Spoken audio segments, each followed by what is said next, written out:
Assalamu alaikum dear doctors. In this video I am discussing some important task questions. Question number 9.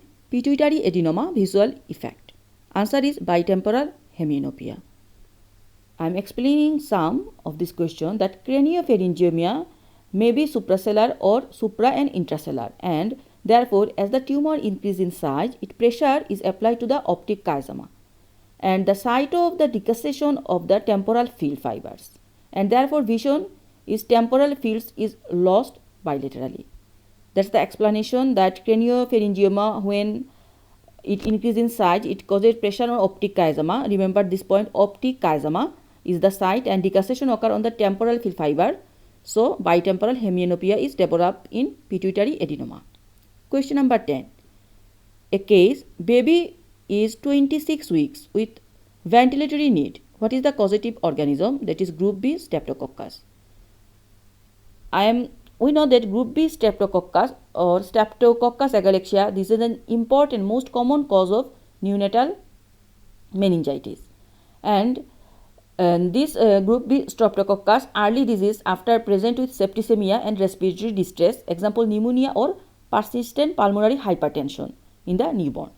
So ventilation is needed and causative organism is group B Streptococcus. I am again repeating question number 10. Case is baby 26 weeks with ventilatory need. What is the causative organism? That is group B Streptococcus. Question number 11. Baby age is 26 days plus sepsis plus on vancomycin. The answer is methicillin resistant Staphylococcus aureus. We know that vancomycin is the treatment of choice of methicillin resistant Staphylococcus aureus. I am again repeating question number 11. Baby age is 26 days plus sepsis features are present and baby is on treatment vancomycin.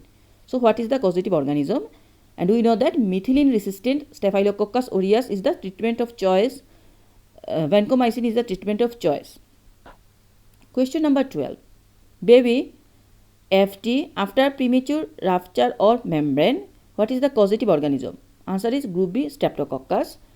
As we know that group B Streptococcus, 20% of the pregnant women have genital tract colonization on group B Streptococcus. So if baby fetal distress is developed and premature rupture of the membrane occur, so can be the causative organism is group B Streptococcus. Question number 13. Hypoglycemia persistent present plus macroglossia and umbilical hernia. A patient is present with this.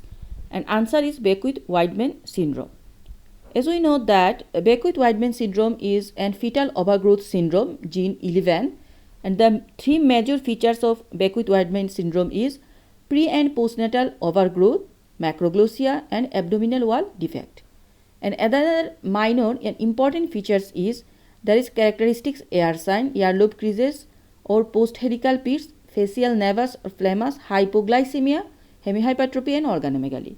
So here hypoglycemia persistent present, macroglossia, umbilical hernia because there is midline umbilical defect is present like exomphalos. These are the features of Beckwith-Wiedemann syndrome. Question number 14. Most common cause of Angelman syndrome. Answer is unipaternal deletion. We know that Angelman syndrome, another name is happy puppet syndrome, and here is deletion of chromosome is 15 and it is maternally inherited. So again I am repeating 14 number question. Most common cause of Angelman syndrome. Most common cause of Angelman syndrome is unimaternal deletion, and we know that Angelman syndrome is genomic imprinting. Remember, genomic imprinting is Angelman syndrome. Question number 15. Fish is uses in diagnosis which diseases? Williams syndrome. Answer is, I am again repeating question number 15. FISH, fish, which is used in diagnosis of Williams syndrome. Please add, Digeot syndrome is also diagnosed by fish. FISH. Question number 16. Infliximab mechanism of action. We know that infliximab is mechanism of action is inhibit or down regulation of anti-tumor necrosis factor alpha. I am again repeating question number 16. What is the mechanism of action of infliximab? So mechanism of action of infliximab is anti-TNF alpha. It inhibit or down regulation the anti-TNF tumor necrosis factor alpha. And question number 17. A monoclonal antibody for rheumatoid arthritis treatment. What is the mechanism of action? Mostly tocilizumab. We know that tocilizumab is used in the treatment of rheumatoid arthritis, and its mechanism of action is inhibitor downregulation of interleukin 6. I am again repeating question number 17. A monoclonal antibody which is used in the treatment of rheumatoid arthritis. And the answer is tocilizumab, which inhibit interleukin C. We know that tocilizumab is the treatment of choice of rheumatoid arthritis, and its mechanism of action of tocilizumab is downregulation or inhibition of interleukin 6. Now question number 18. Which drug potentiates sulfonamide? Answer is trimethoprim. We know that trimethoprim is potentiate sulfonamide. Question number 18, I am again repeating. Which drug potentiates sulfonamide? Trimethoprim potentiate sulfonamide. Now question number 19. Young female.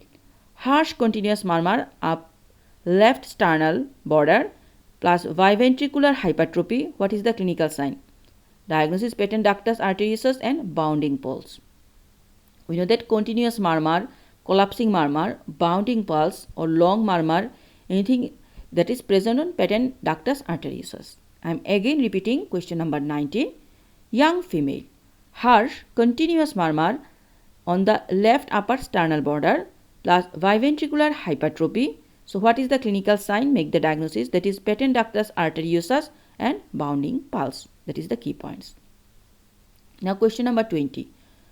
Plethoric lung field and soft ejection systolic murmur.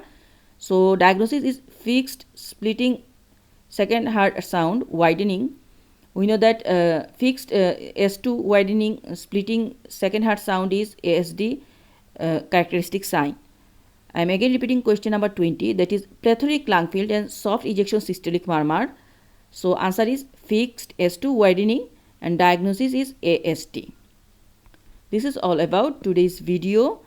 Please check the task section, you will find others video. Please do subscribe and share my channel everyone. Thank you.